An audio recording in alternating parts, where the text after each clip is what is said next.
अब हम देखेंगे लैम्ब्डा फंक्शंस को। तो lambda functions basically are small anonymous function.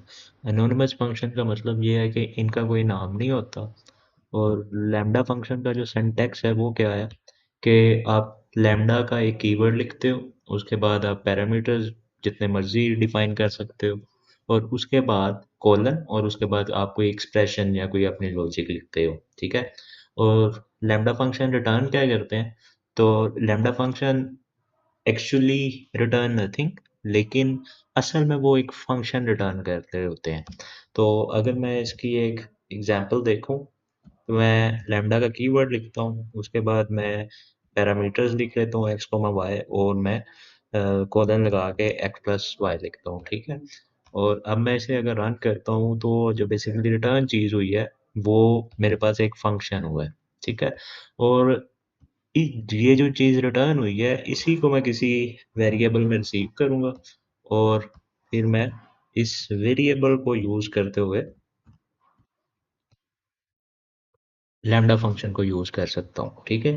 तो लैम्ब्डा फंक्शन को जब यूज़ करना होता है तो हमें कोई वेरिएबल रिक्वायर्ड होता है ताकि हम उसके अंदर जो फंक्शन हमें लैम्ब्डा ने रिटर्न किया वो रिसीव करें, ठीक है। और उस फंक्शन के एड्रेस को यूज़ करते हुए फिर जो लैम्ब्डा में काम हो रहा है हम वो कर सकें, ठीक है।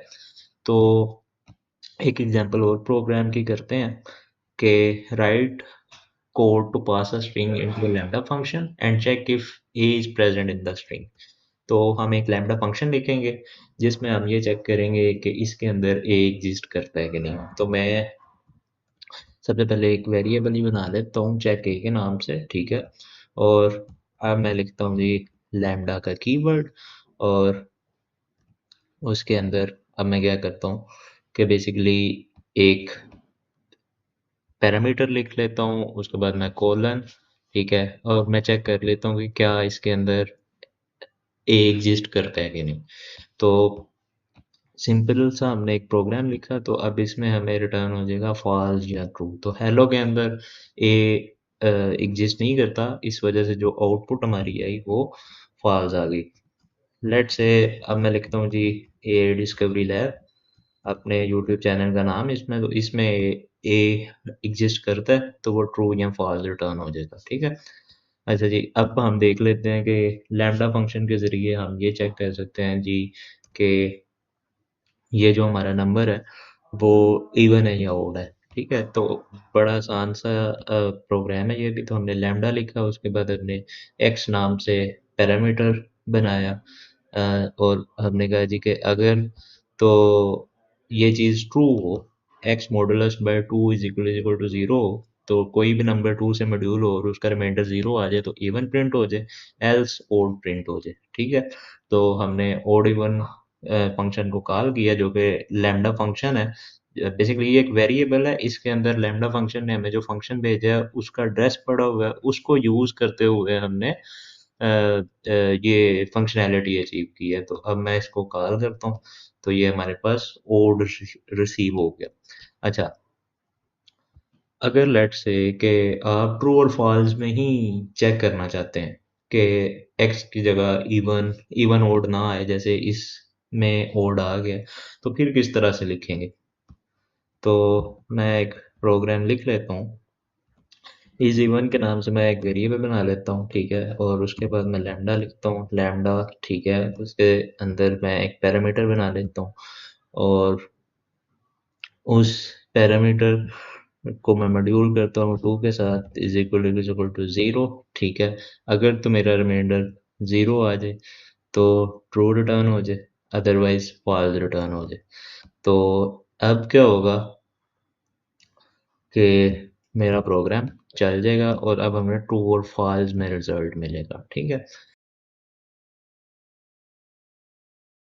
इससे आगे एक और प्रोग्राम हम लिखते हैं जी कि हमने एक स्ट्रिंग लैम्ब्डा फंक्शन के अंदर भेजनी है, और फिर हमने देखना है कि उसके अंदर कोई स्पेसिफिक कैरेक्टर कितने नंबर ऑफ टाइम आया है। तो मैं क्या करता हूँ कि काउंट चार के नाम से एक वेरिएबल बना लेता हूँ, और उसके बाद मैं लैम्डा, ठीक है, कीवर्ड लिखता हूँ। उसके बाद में दो जो हमारे पैरामीटर हैं वो लिख लेते हैं जो कि कैरेक्टर और स्ट्रिंग है।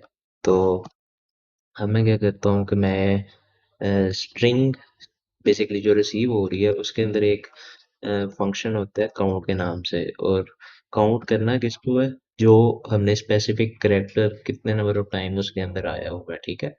तो अब मैं काउंट 4 को कॉल करता हूँ, ठीक है, और उसके अंदर मैं ए को काउंट कर लेता हूँ और देख लेता हूँ कि एआई डिस्कवरी लैब में ए कितने नंबर ऑफ टाइम आया हुआ है, ठीक है।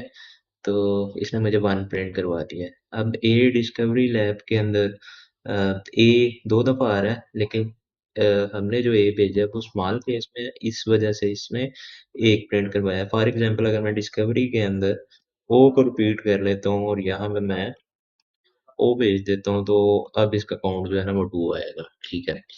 तो ये है जी लैम्ब्डा फंक्शन। अब क्वेश्चन ये आता है कि लैम्ब्डा फंक्शन का यूज़ बेसिकली क्या है? तो लैम्ब्डा फंक्शंस का यूज़ ये है कि आप एक सिंगल लाइन के अंदर लिख सकते हो, और आप हायर ऑर्डर फंक्शन में इसे बड़े यूज़फुल तरीके से यूटिलाइज़ कर सकते हो, ठीक है। अ, 3 बहुत इंपॉर्टेंट हायर ऑर्डर फंक्शन है, मैप, फिल्टर एंड रिड्यूस, हम उन्हें भी पढ़ेंगे आज की क्लास में, और देखेंगे कि किस तरह से हम हायर ऑर्डर फंक्शन के साथ लैम्ब्डा फंक्शन को यूटिलाइज़ कर सकते हैं।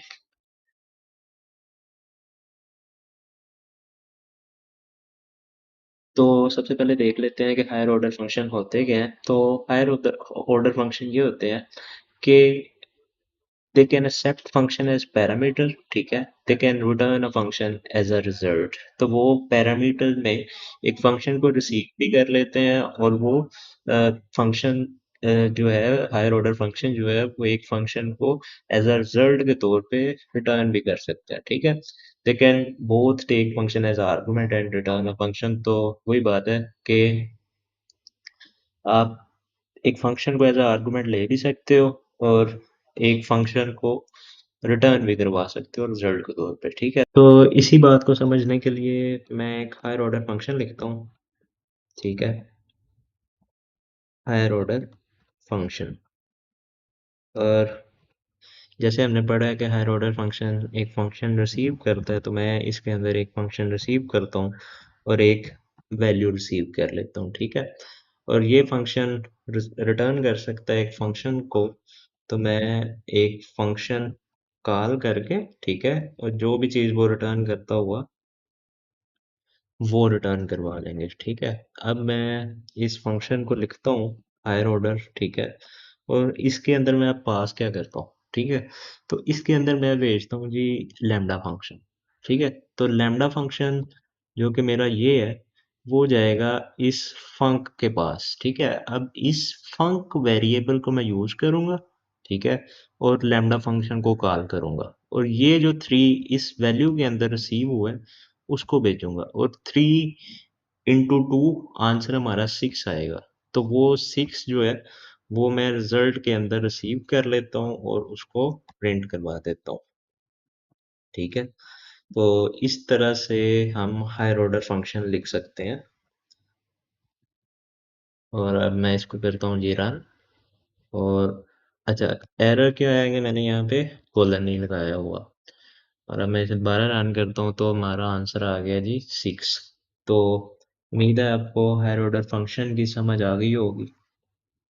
इसके आगे हम एक और हायर ऑर्डर फंक्शन को पढ़ते हैं जो कि है फिल्टर, ठीक है। तो फिल्टर जैसे नाम से ही पता चल रहा है कि ये फिल्टर आउट कर देता है। तो फिल्टर आउट में बेसिकली होता क्या है कि आप फिल्टर का कीवर्ड लिखते हो, ठीक है, उसके अंदर आप एक फंक्शन पास करते हो और आइटरेबल पास करते हो। अब आइटरेबल क्या चीज़ है कि वो लिस्ट हो सकता है, टपल हो सकता है, स्ट्रिंग हो सकती है, ठीक है। और फिल्टर जो फंक्शन है वो रिटर्न क्या करता है, वो हमें रिटर्न करता है जी एक ऑब्जेक्ट रिटर्न करता है, ठीक है, जो कि फिल्टर ऑब्जेक्ट होता है, ठीक है। तो अब ये भी एक हायर ऑर्डर फंक्शन है, जैसे हमने डेफिनेशन में पढ़ा था हायर ऑर्डर फंक्शन की, कि वो रिसीव कर सकता है एक फंक्शन को एज अ पैरामीटर और रिटर्न भी कर सकता है, ठीक है। तो अब जो हम पढ़ रहे हैं वो फिल्टर नाम का एक हायर ऑर्डर फंक्शन है, ठीक है, जिसकी खास बात ये है कि ये फिल्टर आउट कर देता है। तो मैं एक प्रोग्राम लिख लेता हूँ जी फ़िल्टर का। तो मैं क्या करता हूँ सबसे पहले मैं एक लिस्ट बना लेता हूँ जिसके अंदर मैं क्या करता हूँ कुछ वैल्यूज़ इनिशियलाइज़ कर लेते हैं जी।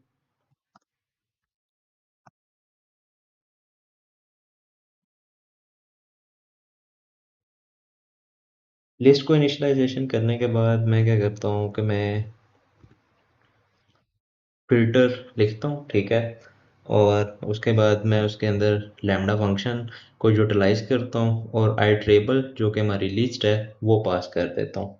ठीक है? अब मैंने कहीं पे भी लूप नहीं लगाया, तो फ़िल्टर की यही बात है कि वो जौन-सा भी आइटरेबल है, ठीक है? जो सीक्वेंस ऑफ पैटर्न हमारा पड़ा हुआ है, उसे वो खुद ही आइटरेट कर देता है, ठीक है? और हमें रिटर्न क्या करता है, वो चीज़ देखने वाली है कि वो हमें रिटर्न क्या करता है। तो इसे मैं रन करता हूँ, तो वो मुझे फ़िल्टर का एक ऑब्जेक्ट जो है, वो रिटर्न कर रहा है, ठीक है?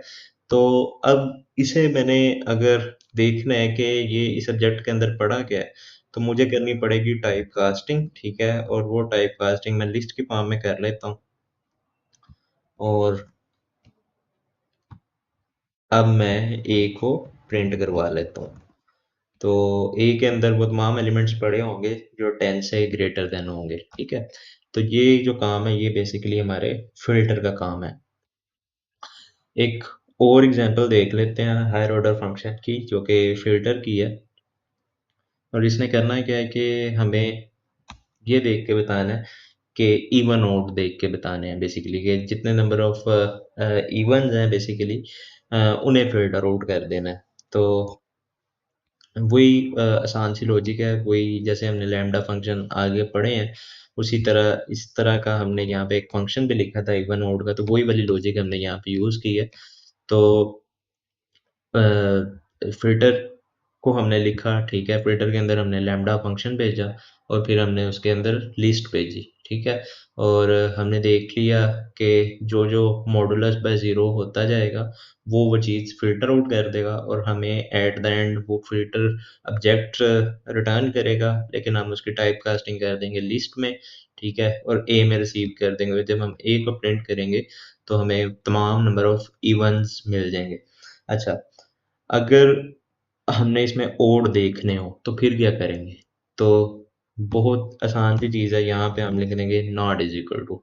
तो अब हमारे पास जो फ़िल्टर आउट होके चीज़ आई होगी वो क्या फ़िल्टर आउट होके आई होगी ओड नंबर्स फ़िल्टर आउट होके आए होंगे। इसके आगे हम पढ़ते हैं जी मैप फ़ंक्शन को। तो मैप फ़ंक्शन भी एक हायर ऑर्डर फ़ंक्शन है, जिसके अंदर आप एक फ़ंक्शन पास कर सकते हो, वो लैम्ब्डा फ़ंक्शन भी हो सकता है, कोई और फ़ंक्शन भी हो सकता है। और फिर आप उसे यूटिलाइज़ करके जौन-सा आप काम करवाना चाहते हो वो आप करवा सकते हो। तो एक प्रोग्राम लिखता हूँ जिसमें मैं एक लिस्ट के तमाम एलिमेंट्स को डबल करूँगा। तो मैं एक लिस्ट बना लेता हूँ, ठीक है? और सबसे पहले उसे मैं इनिशियलाइज़ करवा लेता हूँ लेट्स से जी 5, 3, 2, 10, 30, ठीक है? और उसके बाद मैं एक फ़ंक्शन लिख लेता हूँ डेफ डबल के नाम से और उसमें मैं पास क्या करूँगा एक नंबर, ठीक है? और अब हुए होगा क्या कि रिटर्न नम मल्टीप्लाई बाय 2, ठीक है? कि ये जो भी चीज़ आए उसे मैं 2 से मल्टीप्लाई कर दूँ ताकि वो डबल हो जाए।